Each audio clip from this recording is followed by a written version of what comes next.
ಮಂಡ್ಯ ಜಿಲ್ಲೆಯ 4 ಉಪ ವಿಭಾಗಗಳ ಪೊಲೀಸ್ ಠಾಣೆ ವ್ಯಾಪ್ತಿಗಳಲ್ಲಿ ನಡೆದ ಪ್ರತ್ಯೇಕ ಕಳ್ಳತನ ಪ್ರಕರಣಗಳನ್ನು ಪೊಲೀಸರು ಭೇದಿಸಿದ್ದಾರೆ. ಈ ಕಾರ್ಯಾಚರಣೆಯಲ್ಲಿ 28 ಆರೋಪಿಗಳನ್ನು ಬಂಧಿಸಿ ಚಿನ್ನಾಭರಣ, ಬೆಳ್ಳಿ, ದ್ವಿಚಕ್ರ ವಾಹನ ಸೇರಿದಂತೆ ಒಟ್ಟು 2.20 ಕೋಟಿ ರು ಮೌಲ್ಯದ ವಸ್ತುಗಳನ್ನು ವಶಪಡಿಸಿಕೊಳ್ಳಲಾಗಿದೆ. ಪ್ರಕರಣಗಳನ್ನು ಯಶಸ್ವಿಯಾಗಿ ಭೇದಿಸಿದ ಜಿಲ್ಲೆಯ ಪೊಲೀಸ್ ಅಧಿಕಾರಿಗಳನ್ನು ಜಿಲ್ಲಾ ಪೊಲೀಸ್ ವರಿಷ್ಠಾಧಿಕಾರಿ ಡಾ ವಿಜಯ್ ಶೋಭಾರಾಣಿ ಅಭಿನಂದಿಸಿ ಶ್ಲಾಘಿಸಿದ್ದಾರೆ. ಇನ್ನು ಈ ಸಂದರ್ಭದಲ್ಲಿ ಅಪರ ಜಿಲ್ಲಾ ಪೊಲೀಸ್ ಅಧೀಕ್ಷಕರಾದ C E Timmaiah, S E Gangadhara Swamy, DYSP Chalavaraju, Krishnakumar, Yashwanth Kumar ಸೇರಿದಂತೆ ಪೊಲೀಸ್ ಅಧಿಕಾರಿಗಳು ಗೋಷ್ಠಿಯಲ್ಲಿ ಇದ್ದರು. ಅಲ್ಲದೆ ಈ ವೇಳೆ ಚಿನ್ನಾಭರಣ, ದ್ವಿಚಕ್ರ ವಾಹನಗಳನ್ನು ಕಳೆದುಕೊಂಡಿದ್ದ ವಾರಸುದಾರರಿಗೆ ವಸ್ತುಗಳನ್ನು ಹಸ್ತಾಂತರಿಸಲಾಯಿತು.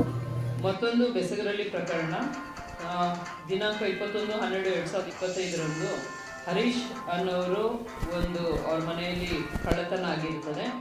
ಇದರಲ್ಲಿ ಒಟ್ಟು 92 ಗ್ರಾಮ್ ಚಿನ್ನ ಕಳ್ಳತನ ಆಗಿರುತ್ತೆ. ಇದಕ್ಕೆ ಸಂಬಂಧಪಟ್ಟಂತೆ ಬೆಸಗರಳ್ಳಿ ಪೊಲೀಸ್ ಠಾಣೆ